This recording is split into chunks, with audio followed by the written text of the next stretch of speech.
హృదయపూర్వకంగా ఆహ్వానిస్తూ ఉన్నానండి. దేవుని పట్ల ప్రతి ఒక్కరికి వందనాలు.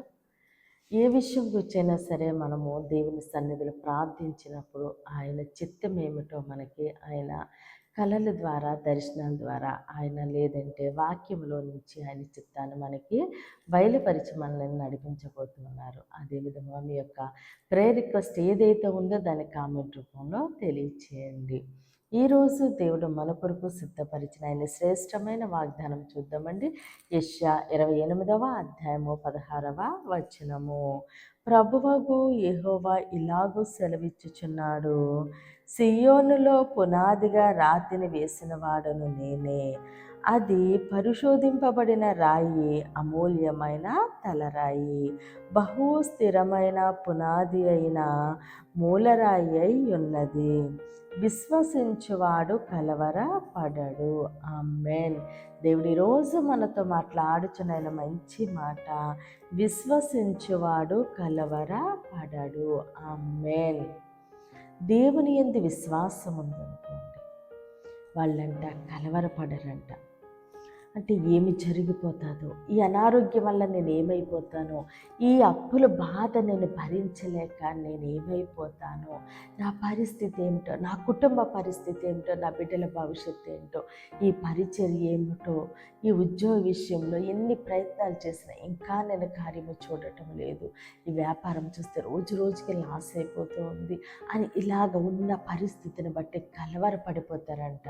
అదే విశ్వాసం ఉన్నవారైతే, విశ్వసించువాడు అంటే నా జీవితంలో తప్పక దేవుడు కార్యము చేస్తాడు, నేను కార్యము చూస్తాను, నేను విడుదల చూస్తాను, నేను స్వస్థత పొందుకుంటాను, నేను ఆశీర్వదించబడతాను, నేను దీవించబడతాను, నేను ఆర్థిక సమృద్ధి అనుభవిస్తాను, ఆత్మీయ స్థితిలో నేను ఉన్నతమైన స్థానంలో ఉంటానని విశ్వసించేవాడంట.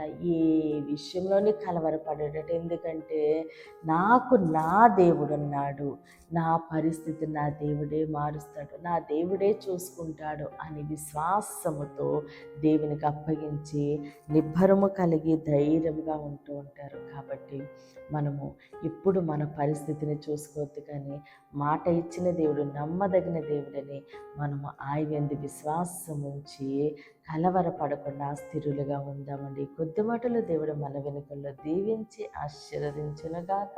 ఆమేన్. ప్రేయర్ చేసుకుందామండి. అందరూ కనులు మూసుకుని ప్రేయర్లోకి ఉంచండి. మహోన్నతుడ, మహాగణుడ, పరిశుద్ధుడానికి స్తోత్రాలు, వందనాలు తండ్రి. ఇచ్చిన వాగ్దానం మా జీవితాలు నూరెంతలుగా ఫలించునుగాక. అయ్యా, ఇచ్చిన వాగ్దానాన్ని దేవా తండ్రి మా జీవితంలో నెరవేరుకు దయచండి అయ్యా. మేము నీ యందు విశ్వాసంతో ఉంటూ ఉండగా తండ్రి, మేము కలవరపడకుండా దేవా నువ్వు తప్పక కార్యం చేస్తావు నిరీక్షణ కలిగి ఉంటుండగా తండ్రి, ఈ వాగ్దానాన్ని మా పట్ల నెరవేరుకు దయచేసి దేవా తండ్రి, చిత్తానుసారం నీ సమయం ముందు కార్యములు జరిగించండి తండ్రి. అలానే దైవజల్ని దీవించండి, ఆశీర్వదించండి అయ్యా. మంచి ఆరోగ్యం చేత నింపండి దేవా తండ్రి. అయ్యా, పరిచర్య సరిహద్దులు విశాలపరచండి, సంఘ సరిహద్దులు విశాలపరచండి తండ్రి. వారి యొక్క చేతుల కష్టార్జితాన్ని దీవించి ఆశీర్వదించండి. యెరూషలేముకు యేసు నామములోనే క్షేమమును దయచండి తండ్రి. ఈరోజు పుట్టినరోజు, పెళ్లి రోజు జరుపుకుంటున్న ప్రతి ఒక్కరికి దేవా తండ్రి ఈ సంవత్సరం ఒక ఆశీర్వాదకరముగా ఉంచండి అయ్యా. ఎవరైతే అనారోగ్యంతో ఉన్నారో దేవా తండ్రి సంపూర్ణ స్వస్థత విడుదలేస్తు నామంలోనే దయచండి తండ్రి. చిన్న బిడ్డల చుట్టూ, ఆడబిడ్డల చుట్టూ, ఎవ్వని బిడ్డల చుట్టూ ఇస్తున్నాములు అగ్ని కంచె వేయమని యేసు క్రీస్తు అతి పరిశుద్ధ నామందు బ్రతిమాలి వేడుకున్న మా తండ్రి. ఆమేన్, ఆమేన్, ఆమేన్.